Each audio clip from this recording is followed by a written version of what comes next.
அஸ்ஸலாமு அலைக்கும் ஃப்ரெண்ட்ஸ்.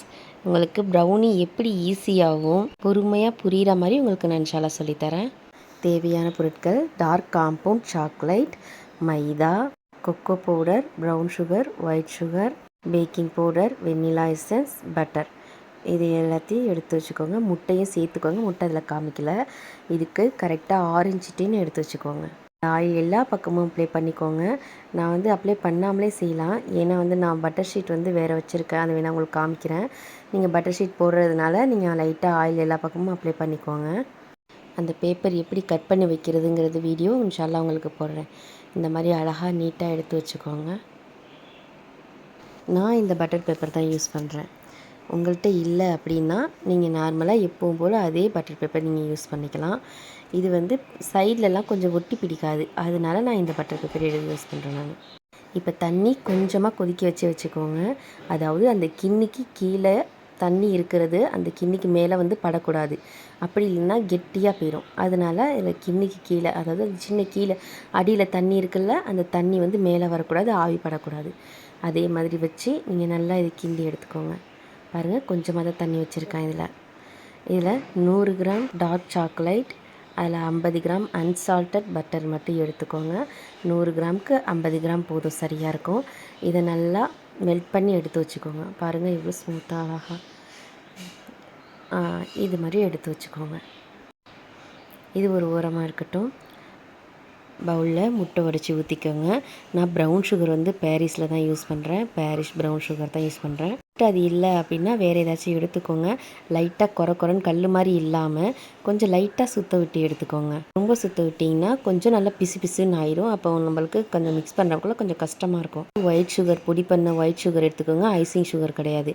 ரெண்டுமே கால் கப்பு எடுத்துக்கோங்க. இது 1/4 கப், அது 1/4 கப்.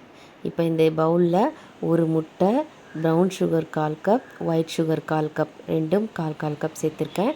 இது நல்லா பீட் பண்ணிக்கோங்க. நம்ம விஸ்கை வச்சும் நம்ம நல்லா பீட் பண்ணிக்கலாம். நான் விஸ்கை வச்சு நான் செய்யலை. இது கொஞ்சம் விஸ்கை வச்சு செஞ்சோம்னா கொஞ்சம் டைம் ஆகும். இது நார்மலாக இந்த இந்த இதில் ஒரே ஒரு கம்பி போட்டு நான் செஞ்சிட்ருக்கேன்.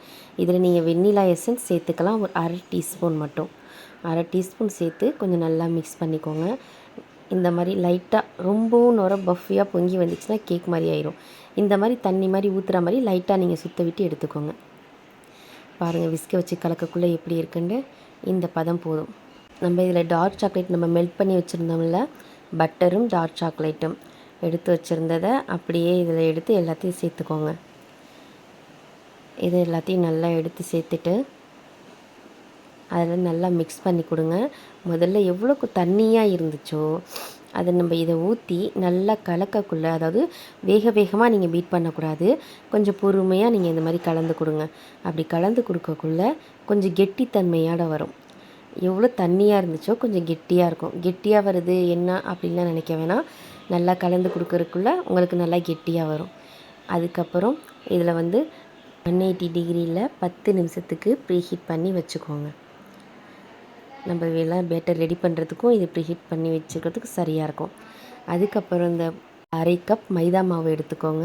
அதில் 2 டேபிள் ஸ்பூன் மட்டும் மைதா மாவு தனியாக எடுத்துக்கோங்க. அந்த 1/2 கப்லேருந்து தனியாக 2 டேபிள் ஸ்பூன் எடுத்துகிட்டு, அந்த 2 டேபிள் ஸ்பூன் எடுத்ததுக்கு பதிலாக நம்ம கொக்கோ பவுட்ரு அதுக்கு பதிலாக 2 டேபிள் ஸ்பூன் போடுறோம். இதிலே 1/4 டீஸ்பூன் மட்டும் பேக்கிங் பவுடர் போட்டுக்கோங்க. பேக்கிங் சோடா வேணாம், கொஞ்சம் சால்ட்டு. இதை நீங்கள் 3 தடவை இதே மாதிரி நீங்கள் சலித்து எடுத்துக்கலாம். அப்படி இல்லையா, ரொம்ப நேரம் கலக்கணும், உங்களுக்கு கலக்கிறதுக்கு விருப்பம் இருந்தால் கலக்குங்க. ரொம்ப நேரம் கலக்கணுன்றதுனால தான் சொன்னேன் நான். இல்லைனா நீங்கள் 3 தடவை நல்லா சலித்து எடுத்துக்கோங்க. அப்போ உங்களுக்கு எல்லாமே ஈவனாக கலந்து கொடுத்துரும்.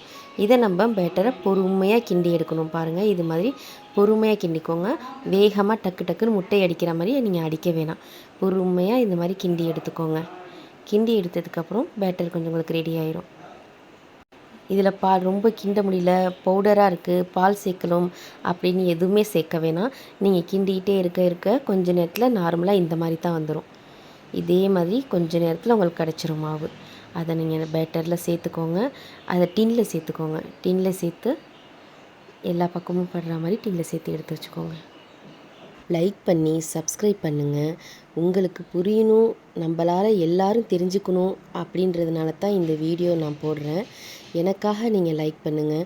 இன்னும் நான் நிறைய வீடியோ நான் உங்களுக்காண்டி பொறுமையாக நிறுத்தி நிதானமாக எப்படி செஞ்சால் நல்லாயிருக்கும் அப்படிங்கிறத நான் உங்களுக்கு தெளிவாக சொல்கிறேன்.